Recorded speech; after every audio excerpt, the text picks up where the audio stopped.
Hello friends, my name is Abhishek और आज हम लोग डिस्कस करने जा रहे हैं पॉलिटिकल साइंस का चैप्टर नंबर 1 क्लास 10th का पावर शेयरिंग।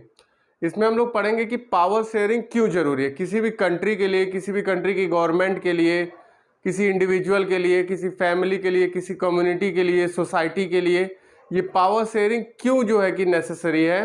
क्योंकि दुनिया में सभी लोग क्या है कि वो पावर मिलने पे सोचते हैं कि वो ज़्यादा से ज़्यादा हमारे पास रहे, सेंट्रलाइजेशन ऑफ पावर हो, और इससे क्या होता है कि प्रॉब्लम्स जो है वो जन्म लेने लगती है, वो बढ़ने लगती है।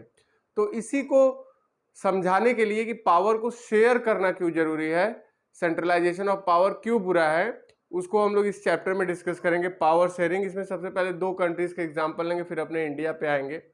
तो उसमें पहली कंट्री है यूरोप की छोटी सी कंट्री बेल्जियम, और श्रीलंका की एशिया की कंट्री श्रीलंका। इन दो कंट्रीज के बारे में हम लोग बात करेंगे। तो सबसे पहले बात करते हैं बेल्जियम। तो बेल्जियम क्या है? बेल्जियम एक यूरोप की छोटी सी कंट्री, हरियाणा के बराबर है, पॉपुलेशन तो हरियाणा से भी कम है उसकी। तो ब्रुसेल्स कैपिटल है इसका। यूरोप की स्मॉल कंट्री है बेल्जियम, स्मॉलर देन हरियाणा। अब इसमें एथनिक कंपोजिशन क्या है? 59% लोग जो है वो फ्लेमिश रीजन में रहते हैं। फ्लेमिश रीजन का मतलब नॉर्थ, जो बेल्जियम का जब आप मैप देखेंगे तो उसमें जो नॉर्थ पार्ट है वो फ्लेमिश रीजन है, और उसमें वो लोग क्या बोलते हैं? डच बोलते हैं, डच लैंग्वेज। और 40% लोग जो है वो वेलोनिया रीजन में रहते हैं, और क्या स्पीकिंग है? फ्रेंच स्पीकिंग है। साउथ पार्ट जो आपके बुक में ब्राउन कलर का कलर्ड है वो क्या है? Wallonia reason. 1% जर्मन स्पीकिंग भी है, कॉर्नर में वेलोनिया रीजन के आप लाइनिंग करके दिया हुआ है, वो जर्मन स्पीकिंग। ये दो लोग जो है कि ज्यादा उसमें इंपॉर्टेंस रखते हैं। तो क्या मेजॉरिटी किसकी है? फ्लेमिश रीजन में रहने वाले डच लोगों की। माइनॉरिटी किसकी है? वेलोनिया रीजन में रहने वाले फ्रेंच लोगों की।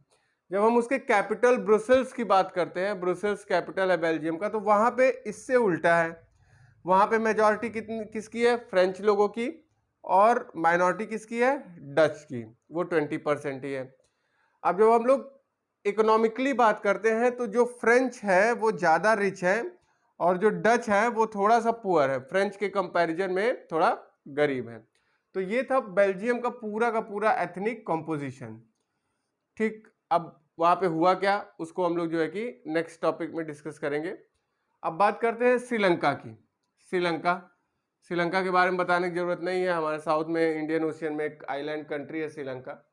स्मॉल कंट्री है, और तमिलनाडु के नीचे 2 करोड़ के आसपास पॉपुलेशन है। हरियाणा के बराबर की कंट्री भी है, और उतना पॉपुलेशन भी उसकी है। 74% जो लोग हैं वहां पे, वहां का एथनिक कंपोजिशन क्या है? वो सिंघाला लैंग्वेज जो है कि बोलते हैं, सिंघाला स्पीकर्स हैं। और 18% जो है वो तमिल है।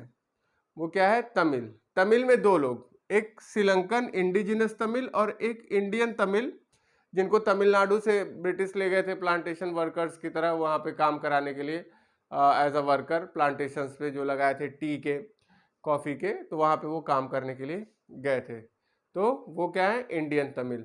18% में 13% श्रीलंकन, और रेस्ट ऑफ जो है कि इंडियन तमिल। अब जो सिंघाला लोग हैं उनकी जो रिलीजन है वो है बुद्धिस्ट। तमिल जो है वो हिंदू और मुस्लिम दोनों है। उसके बाद 7% क्रिश्चियन है, जो कि सिंघाला भी है और तमिल भी है। तो ये पूरा का पूरा जो है कि एथनिक कंपोजिशन है कहाँ का? श्रीलंका का। तो ये श्रीलंका में क्या हुआ इसको देखेंगे हम लोग जब बेल्जियम का टॉपिक पढ़ लेंगे कि बेल्जियम की गवर्नमेंट कैसी थी और श्रीलंका की कैपिटल गवर्नमेंट कैसी थी, किसने पावर शेयरिंग को इंपॉर्टेंस दिया, किसने जो है कि पावर शेयरिंग को इंपॉर्टेंस नहीं दिया। तो ये बेल्जियम और श्रीलंका का एथनिक कंपोजिशन था, फैक्चुअल डेटा था। ठीक, तो इस वीडियो में इतना ही रखते हैं। नेक्स्ट में हम लोग बेल्जियम का जो है कि थ्योरी पढ़ेंगे, बेल्जियम का जो केस है उसको डिस्कस करेंगे कि उन्होंने पावर शेयरिंग की कि नहीं की। ठीक है, तो इस वीडियो में इतना ही। अगर आपको वीडियो अच्छा लगा लाइक करिए, सब्सक्राइब करिए, शेयर करिए। Take care, good bye.